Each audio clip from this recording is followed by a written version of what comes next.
हरिः ओम तत्सतम सर्वमङ्गलम भवतु। हामी अहिले जताबाट पनि धर्म केही होइन भने पनि धर्मले समाज चलाएको छ। हामी धर्मबाट चलेका छौँ र धर्ममाथि राजनीति चलाइएको छ।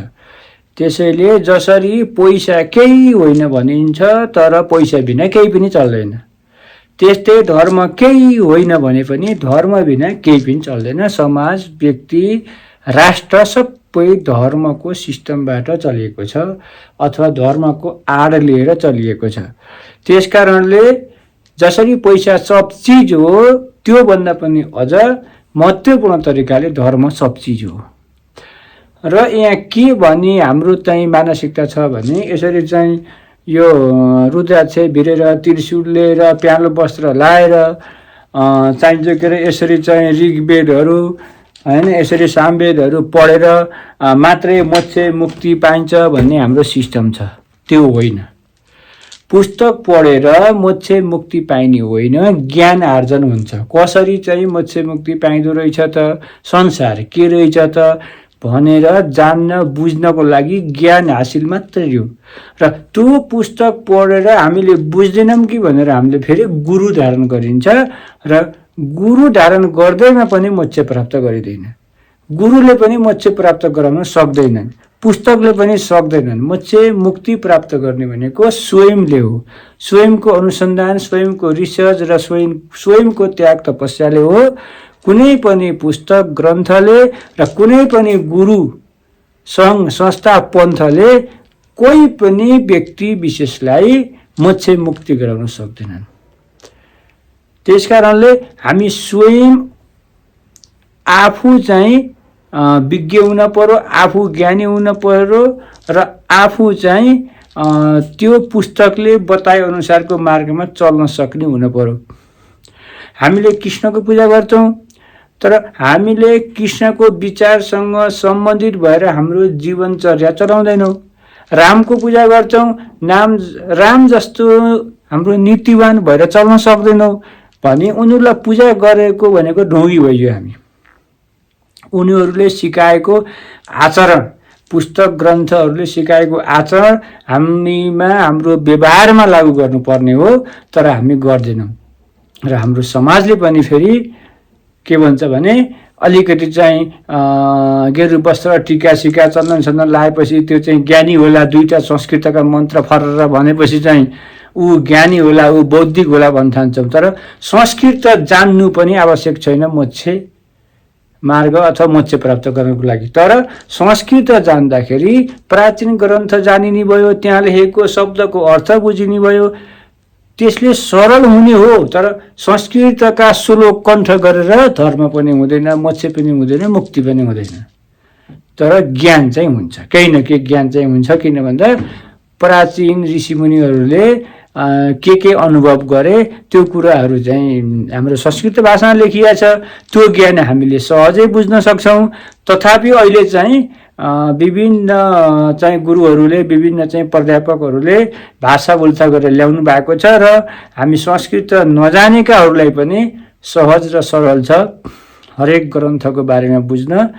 त्यसकारणले ग्रन्थहरू भनेको ज्ञान हुन्, वेद ज्ञान हो र त्यो ज्ञान हामीले आफूले बुझ्न सकेनन् भने एउटा गुरुको माध्यमबाट त्यो ज्ञान हामीले बुझ्न कोसिस गर्न सक्छौँ। र ती गुरुलाई पूजा गर्ने होइन, ती गुरुलाई आदर गर्ने हो। र किताबको पूजा गर्ने होइन, किताबलाई संरक्षण गर्ने हो। र हामी त्यो किताब र गुरुले बताएको अनुसार आचरण हाम्रो दैनिक व्यवहारमा लागू गर्ने हो। त्यसपछि बल्ल धर्म हुन्छ। र धर्ममा एउटा संसारिक र एउटा मोक्षमार्गी। संसारिक भनेको यही जीवनमा अर्को जन्ममा राम्रो चाहिँ हुने किसिमको सोच राख्दै यो जन्ममा पनि दान तपस्या सहयोग गर्दै कमाउँदै रिसर्च गर्दै खोज गर्दै रमाउनु नाच्नु एउटा भयो। अर्को संसार के हो, यो संसार ब्रह्माण्ड कसरी उत्पत्ति भयो, हामी कसरी बन्यौँ, के हो त भनेर रहस्य खोजी गर्नु नै मोक्ष मार्गी हो। या त के मोक्ष भएर मुक्ति भएर जाने कहाँ भन्ने पनि थाहा छैन। कोही मोक्ष भयो मुक्ति भयोलाई गयो कहाँ, न दृश्य छ न दृश्य छ। त्यस कारणले हामी मोक्ष मार्गी भनेको हामी ब्रह्माण्डमय बनियो। यो ब्रह्माण्ड चराचर जगत हामी सबै एउटै।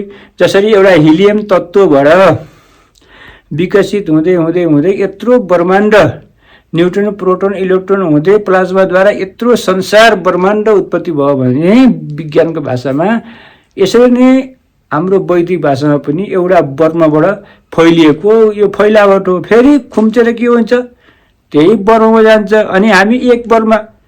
त्यसैले अहम ब्रह्मास्मि भन्छौँ हामी। तत्त्वमसि तिमी पनि ब्रह्म हौ म पनि ब्रह्म हो। यो संसार ब्रह्म हो भनेपछि त्यो बुझेर ब्रह्म ज्ञान गरेर ब्रह्ममा लिनु हुनु नै मोक्ष भन्न सकिन्छ भनेदेखि बार हामी चाहिँ के भयौँ यो संसारिक भन्दा पनि संसार कसरी उत्पन्न भयो, संसार चाहिँ कसरी बन्यो, हामी कसरी बन्यौँ भनेर। त अहिलेका कुनै पनि धार्मिक गुरुहरू धार्मिक संस्थाहरूले यसको बारेमा रिसर्च गरेको मैले कहीँ कतै भेटेको छैन। सबैले आफ्नै पुस्तक ठुलो, आफूले मानेको दर्शन ठुलो, आफ्ना गुरु ठुलो भन्दछन् र बिहान बेलुका नित्य कर्म गर्लान्। त्योभन्दा बेसी र दुईटा संस्कृतका श्लोक भट्याउनु बाहेक अरू मैले देखिनँ। रिसर्च गर्नुपर्छ। अहिले अमेरिकन र जापानिज साइन्टिस्टहरूले प्रतिस्पर्धात्मक रूपमा अमेरिकाकै एउटा ठाउँमा त्यहाँ रिसर्च अनुसन्धान गर्दै हुनुहुन्छ कि यो पृथ्वी यो ब्रह्माण्ड कसरी बन्यो, यो उत्पत्ति हुनुको कारण के हो, के कारणले चाहिँ ब्रह्माण्ड बन्यो त, ब्रह्माण्ड बन्नुको कारण एउटा के कारणले ब्रह्माण्ड बन्यो भनेर यसको बारेमा रिसर्च गर्दै हुनुहुन्छ। जसरी अहिले विज्ञानको भाषामा दुईटा मात्रै छ म्याटर पदार्थ, जस्तै म्याटर र एन्टी म्याटर भनेर, अनि डार्क एनर्जी भने जस्तै। यसरी चाहिँ विभिन्न रूपमा भन्दै भन्दै भन्दै जाँदाखेरि के हुन्छ भन्दाखेरि शून्यमै जान्छ, एउटा तत्त्वमा गइन्छ। त्यो तत्त्वबाट फैलिँदै फैलिँदै फैलिँदै फैलिँदै यहाँसम्म पुगियो। यत्रो ब्रह्माण्ड चराचर जगत, यहाँ अरबौँ हाम्रा जस्ता सूर्यहरू भएको हाम्रो ग्यालेक्सी छ, फेरि अर्बौँ खर्बौँ ग्यालेक्सी भएको यो ब्रह्माण्ड छ। यो बुझि नसक्नु भोगा सागर आखिर यहाँ बनेको त एउटा झिल्को दियो जसको विस्फोटन भएर त्यहाँबाट चाहिँ हिलियम हुँदै दुनियाँभरिका चाहिँ यो प्रोटोन न्युट्रोन के जातिबाट बन्दै बन्दै बन्दै संसार भोग सागर यहाँ सुनदेखि तामादेखि पितल यो हामीले चाहिँ शब्दमा लेख्न नसकिने किसिमका पदार्थहरूको बनावट भइसक्यो। भनेपछि यो सब कसरी बन्यो त भन्ने बारेमा अनुसन्धान गर्नु, रिसर्च गर्नु र ब्रह्माण्ड बन्नुको कारण के हो र ब्रह्माण्ड किन बन्यो र हामी कसरी बन्यो भन्ने रिसर्च गरौँ। त्यो रिसर्च गरौँ र गर्नु नै असल कर्म हो र आफ्नो काम गर्ने र यो मागेर खाने जुन जोगीहरू हुनुहुन्छ उहाँहरू देख्दाखेरि त मलाई त उहाँ त पागल जस्तो लाग्छ। मैले अहिलेसम्म कुनै पनि जोगीले रिसर्च गरेर यो पत्ता लगाए भनेको अहिलेको वर्तमानको परिप्रेक्ष्यमा देखेको छैन। उहाँहरू त माग्दै हिँड्नुहुन्छ, कोही कोही हुनुहुन्छ उहाँहरू पनि, उहाँहरू आफ्नो आश्रम बनाएर मजा आफ्नो आश्रममा आनन्दले बस्नु भएको छ, त्यहाँ रिसर्च गर्नु भएको छ, त्यो छुट्टै छ। तर घर घरमा यो मागी हिँड्ने, पसल पसल बाटो बाटो मागी हिँड्ने जुन चाहिँ गेरु वस्त्र लाएर मागी हिँड्ने जोगीहरू हुनुहुन्छ उहाँहरू सबै ढोगी हो। उहाँहरू कहिले यो मोक्ष मार्गी काममा कतै लागेको रिसर्च गरेको कसैले कोही भेटेको छ जस्तो मलाई लाग्दैन। त्यस कारणले यस्ता यी पाखण्डी जोगीहरूलाई दान दिनु पनि नराम्रो कर्म हो, किनकि उनीहरूलाई नराम्रो काम गर्ने हामीले उस्कायौँ। दान दिनु छ, सहयोग गर्नु छ भने ती आश्रममा बसेका ठुला ठुला गुरुहरू जसले चाहिँ रिसर्च गर्नु भएको छ उहाँलाई दिने, नभए अपाङ्ग अनाथलाई आश्रममा दान दिउँ।